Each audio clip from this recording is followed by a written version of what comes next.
Are you the artist? Yeah, I'm the artist. Where's your signature? It's right here. And this one I have to re-sign it. I forgot to sign it before the opening, but there's a little fish on there, and it is a little thing that I'm doing on all of my paintings from now on. So they're all, after this painting was very pivotal to me. I'll tell you about it later if you want to hear about it. But my husband's name is Fisher, and my married name is Fisher. So I decided that since I felt like I finally did what I've been trying to do for a very long time, like for over 20 years with my paintings, I felt like, okay, now I'm going to do something different. And what I did is I added a little fish. So I'm still on the fence about whether I'm actually going to use the Afif signature ever again. I may only just do the little fish for Fisher and still go have my artist name be Afif, but and have the paintings be the signature, because people know that's an Afif. And I feel like I looked at it and I was like, that's an Afif, finally, that's an Afif. It might sound egotistical, but that's how I feel. Anyway, and that, like, well, that's just, it just feels like me. That's all. So. How long did it take you to make those works? Oh, my father told me never to answer that question, because my better works are often the faster works. This one I think took a nap, which lasts about a half an hour, and it took maybe and then a little bit more time with Lillian in the carrier. So probably at most 1 hour, and this one over about 5 days, maybe 10 days, no, 5 days. This one took like a few different 30-minute intervals or 15-minute intervals when I had the chance, just like, but over a chunk of time, over like a 5-day period. Where did you get the idea for the paintings? Actually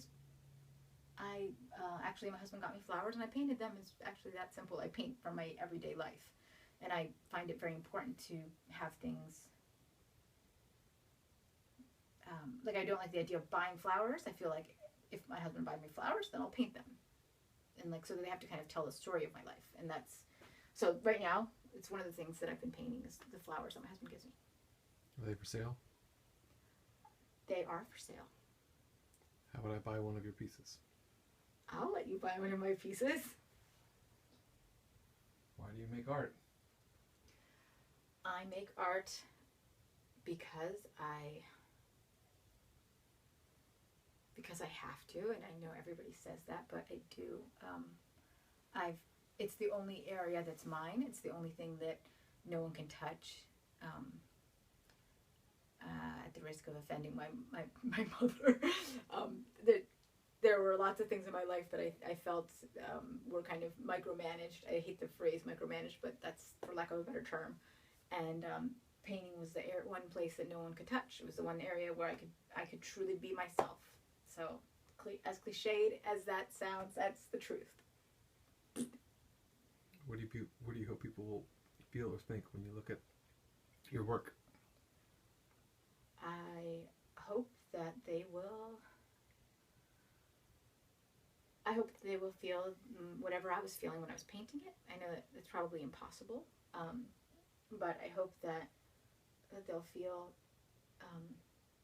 a depth of emotion, and that they'll see the composition, and that they'll experience it on lots of different levels. And that one of the main things I hope is that somebody who has one of my paintings can look at it over time, and the more they look at it, the more they can see in it, and the more they can appreciate it. And I found actually that most people, actually everyone who has one of my paintings has told me that they appreciate it more and more. They fall in love with it when they buy it, but then the more they have it in their house, they start to see different things about it. And so that I want my art to take on a life of its own. And that's why I like selling it, because I feel like it doesn't belong to me. I make it to give it to the world, and I like for the person who falls in love with it to have it, and then it takes on a life of its own in their mind. When did you know you wanted to be an artist? I didn't know for a very long time. I actually thought I wanted to be an architect, because career day at my school, there was this one kid whose dad, actually David Milowitz, I don't know if you're going to watch this, but hello David Milowitz. David Milowitz's dad came during career day and talked about architecture, and it was the only career that anybody did that you could draw. So I was like, that's what I have to do. I'm going to be an architect, because nobody ever told me you could be an artist, because I grew up in a place where everybody was going to be, you know, had very high aspirations, and the kinds of high aspirations that I have, which I think of art as being kind of the highest aspiration, they were more, it was a more materialistic kind of thing. So anyway, so I thought architects were the only people who got to draw at work. So that was why I wanted to be an architect. And I had art teachers who told me that I was crazy to want to be an architect because I was a painter. And I had, you know, other people tell me that I would starve to death if I became an artist and blah, blah, blah. But that's what I did. And so anyway, I guess Mrs. Busing, Joan Busing, I think she's still alive. I hope she is. And hello, Mrs. Busing, I love you. And, but she was the person who told me that I shouldn't be an architect. Her husband was an architect. And she said, "You're a painter, Liz, you're a painter."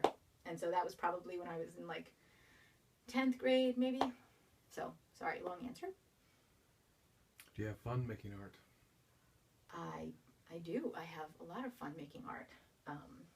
I used to get really mad when people asked me if I had fun making art, because I felt like, no, my heart and soul go into these paintings. I don't have fun.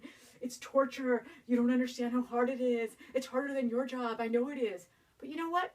I do have fun making art, and I probably always did. And there's always a lot of torture, and it takes a lot of discipline, and you have to be extremely disciplined to do it. But yeah, I have fun. I admit it, and I'm proud of it. How long does it take to become good at it? At that Malcolm Gladwell, I think, has the answer to that: 10,000 hours to anything. That's what it takes to become great at it. But to become pretty damn good at it, I think I saw lots of artists that I was in school with, lots of amazing artists who hadn't put in 10,000 hours, and they, I don't know, I would say at least a year of intense study, or, you know, intense practice, I would say, depending on what you want to do. Can anyone make art? Yes, anyone can make art. Anyone who wants to make art can find a way to make something that feels true to them. What's your favorite color? Red. And why? I wish it was green, but it's red.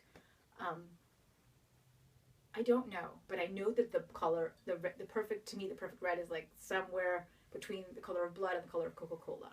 I think we all naturally respond very strongly to the color of blood. We're supposed to. It's like part of our makeup.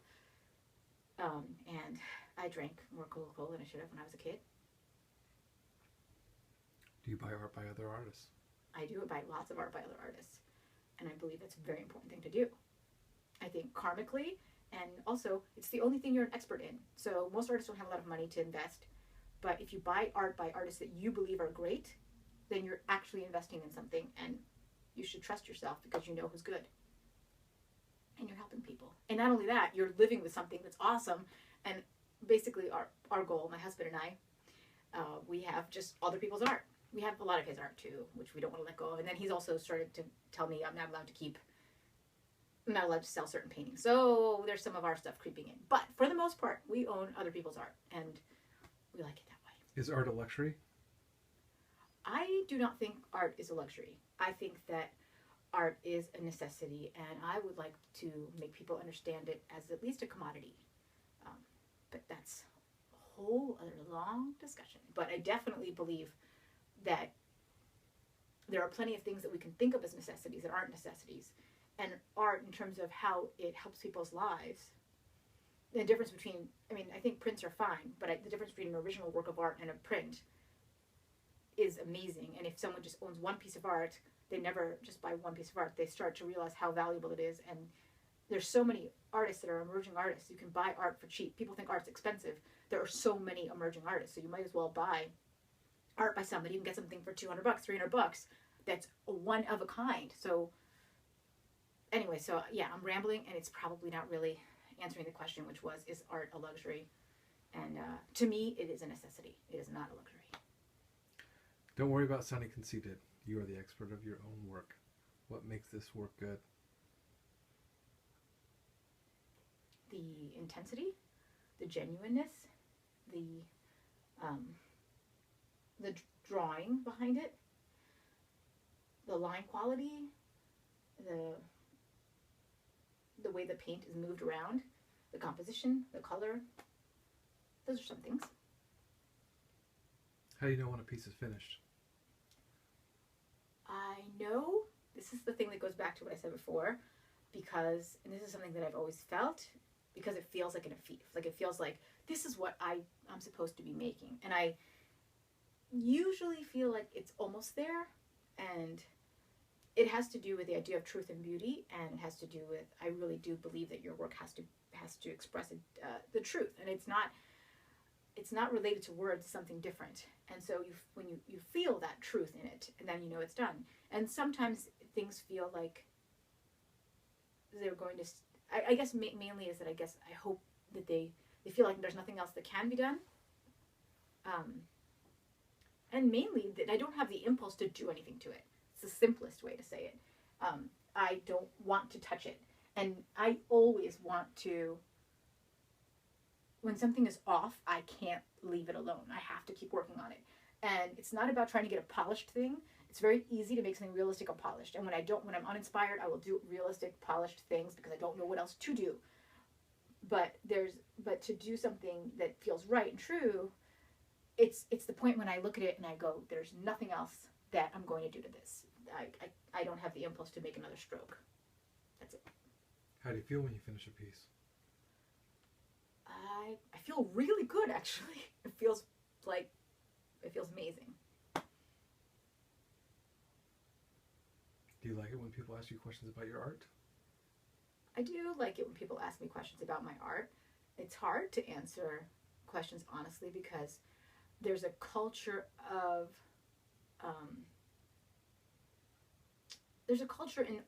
in the art world where people are like, oh no, you have to be really, really humble. And I think part of that comes out of